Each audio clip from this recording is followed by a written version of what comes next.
Government job కొట్టాలని serious గా prepare అవుతున్న ప్రతి ఒక్క విద్యార్థి ఈ క్వశ్చన్ జాగ్రత్తగా గమనించండి. నేను మీకు ఛాలెంజ్ ఇస్తున్నాను. లేటెస్ట్ గా జరిగిన ఎగ్జామినేషన్ ఈ క్వశ్చన్ వచ్చింది. ఈ క్వశ్చన్ పెన్ పేపర్ లేకుండా ఆన్సర్ పెట్టడానికి ట్రై చేయండి. ఛాలెంజ్ పూర్తయింది. తెలియని వాళ్ళందరూ నేర్చుకుని ఈ ఛాలెంజ్ ని మీ ఫ్రెండ్స్ అందరూ షేర్ చేయండి. LCM ఆఫ్ 56, 30, 108, 120 ఈ నెంబర్స్ కి కాసాగు కనుక్కోమంటున్నారు.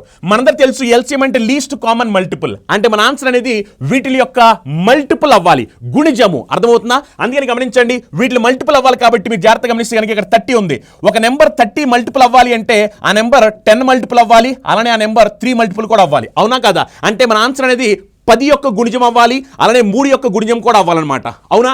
అందుకని గమనించండి, 10 యొక్క గుణిజం అంటే లాస్ట్ డిజిట్ అనేది 0 ఉండాలి. మన ఆన్సర్ లాస్ట్ డిజిట్ 0 ఉండాలి. ఇక్కడ 0 లేదు, రాంగ్ ఆన్సర్. అలానే ఇక్కడ చూడండి, ఇక్కడ లాస్ట్ డిజిట్ 0 ఉంది, ఇక్కడ 0 లేదు, రాంగ్ ఆన్సర్. ఇవి ఇక్కడ 0 ఉంది. అంటే ఈ రెండిట్లో ఏదో ఒకటి ఆన్సర్ అవ్వాలి. నెక్స్ట్ మీరు గమనించండి, మీరు గమనిస్తే కనుక 3 చేత భాగించబడుతుంది అంటే ఖచ్చితంగా ఆ నెంబర్ 9 చేత కూడా భాగించబడుతుంది అర్థం అనమాట. అందుకే ఇప్పుడు ఏం చేయబోతున్నానంటే నేను డివిజిబిలిటీ రూల్ ఫర్ 9 కట్టబోతున్నాను. డివిజిబిలిటీ రూల్ ఫర్ 9 ఏమిటంటే డిజిటల్ సమ్ అనేది 9 ఉండాలి. డిజిటల్ సమ్ 9 ఏది ఉంటే అదే మన ఆన్సర్ అవుతుంది. గమనించండి, దీని డిజిటల్ సమ్ ఎంత ఉందో 6 + 6 చేస్తే ఎంత 12, 12 + 7 చేస్తే ఎంత వస్తుంది 90, 99 డిజిటల్ సమ్ ఎంత వస్తుంది 1 వస్తుంది. అంటే ఇది రాంగ్ ఆన్సర్ అయిపోద్ది. మరి రైట్ ఆన్సర్ ఏంటంటే ఇదే. మీరు కాల్ చెక్ చేసుకోండి. 5 + 6 అయితే 11, 11 + 7 18, 8 1 + 9 మనకు కావాలి డిజిటల్ సమ్ 9 వచ్చేసింది. రైట్ ఆన్సర్ వచ్చేసింది కదా. నెక్స్ట్ క్వశ్చన్ కనిపిస్తుంది. ఈ క్వశ్చన్ ఆన్సర్ కామెంట్ చేయండి. ఇలాంటి మరిన్ని వీడియోస్ కోసం చందన్ లాజిక్స్ ని ఫాలో అవ్వండి.